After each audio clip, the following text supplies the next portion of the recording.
cardinal d'Argolich était parsemé de temples et d'autres édifices religieux à la gloire de l'empereur.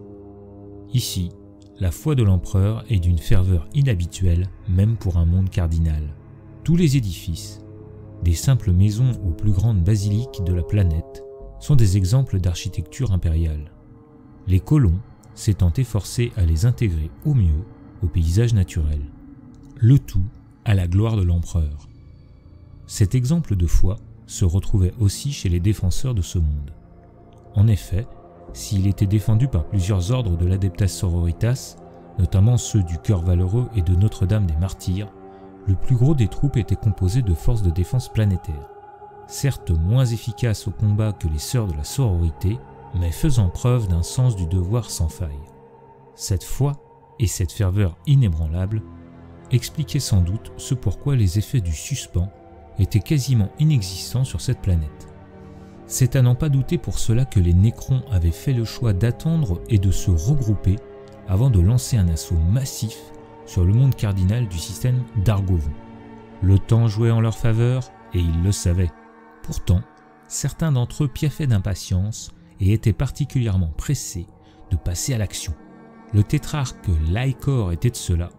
Il voulait sa relique, la clé de son ascension vers les sommets sur le chemin du Pharaon.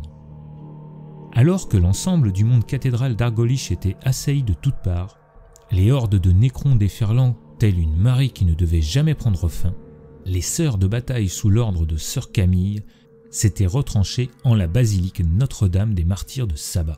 Celle-ci se trouvait légèrement à l'arrière de la ligne de front, et c'est ici que stoïquement elle attendait les ordres concernant la relique récupérée sur Phoronica.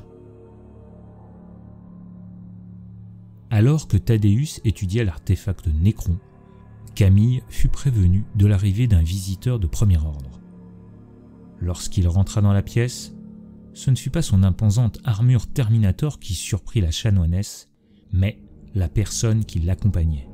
Elle ne put se retenir de saisir son bolter lorsqu'elle reconnut les traits fins et élancés d'un Aïldari aux côtés de l'inquisiteur. « Baissez votre arme, ce n'est pas le moment. Nous avons très peu de temps, dit l'inquisiteur. Qu'est-ce que cela signifie? Que fait cette vermine en ce lieu sacré? S'écria sœur Camille. Je suis l'inquisiteur Vantavius et voici le grand prophète Aïrias de Bieltan. Nous venons pour la relique. Le temps presse, dit Aïrias. Vous détenez quelque chose qui vous dépasse. Je connais vos ennemis mieux que personne. L'artefact que vous avez trouvé est un indice précieux dans la recherche d'une arme qu'ils ne doivent en aucun cas détenir. Cet artefact est la clé qui les mènerait tout droit vers la forteresse noire. Un navire gigantesque si puissant qu'il est capable de détruire une planète tout entière. Nous prenons le relais, dit l'inquisiteur. Nos ennemis ne sont qu'à quelques blocs d'ici et ils ne doivent pas interférer. Des canaliseurs vont être installés autour du bâtiment pour aider le grand prophète dans son rituel. Ne laissez pas approcher les Nécrons. Ma sœur, par l'empereur, vous devez tenir ces Xénos loin de la basilique.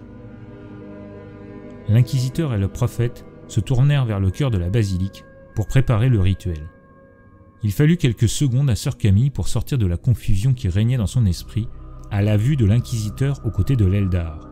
Elle chassa les doutes qui la tiraillaient, elle voulait des réponses, mais cela passerait de toute façon par la défense de ce lieu. « Renforcez les défenses, dressez des barricades » ordonna-t-elle. « Si les Nécrons le veulent, qu'ils viennent donc le réclamer. » Pendant ce temps, Laïcor, quant à lui, préparait ses troupes avec la ferme intention de ne pas laisser sa chance passer une seconde fois. Il avait localisé l'emplacement de la relique et allait profiter de l'attaque généralisée sur Argolich pour jouer sa carte personnelle. Celle-ci devait le conduire à n'en pas douter vers la gloire qui se refusait à lui pour l'instant.